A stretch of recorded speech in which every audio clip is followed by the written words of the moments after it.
नमस्कार। मगही सुपरस्टार युवाओं के दिलों के धड़कन कहे जाने वाले आशीष यादव को आप सभी जानते होंगे। दोस्तों, आशीष यादव आज किसी भी परिचय का मोहताज नहीं है। पूरे यूपी बिहार में भाई साहब आशीष यादव का भौकाली बोलता है।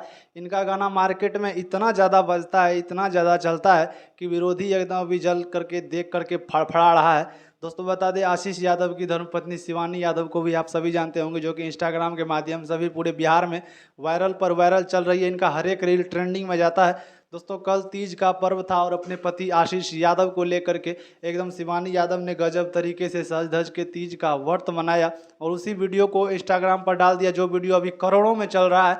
हजारों आईडी से इस वीडियो को शेयर किया गया है, जिसको देख करके आशीष यादव भी बहुत ज़्यादा खुश हो गए हैं। एकदम शिवानी भाभी का आईडी भी एकदम पूरा रीच बढ़ते हुए जा रहा है। ये आप लोगों का प्यार ही है कि शिवानी यादव मतलब इतने कम और छोटे मतलब लेवल के होने के कारण जब कभी मौका मिलता है तो रील डालते हैं, फिर भी 4-5 लाख इनका फॉलोवर हो चुका है। आशीष यादव भी थोड़ा विवादों में घिरे हुए हैं। बाकी आप लोग इनके नए नए गाने को सुनिए, ढेर सारा प्यार और आशीर्वाद दीजिए। दोस्तों, अगर आप लोग हमारे चैनल पर नए हैं तो इस चैनल को सब्सक्राइब जरूर कीजिएगा। वीडियो पर नए हैं तो वीडियो को लाइक कीजिएगा। चलिए, धन्यवाद और बाय बाय।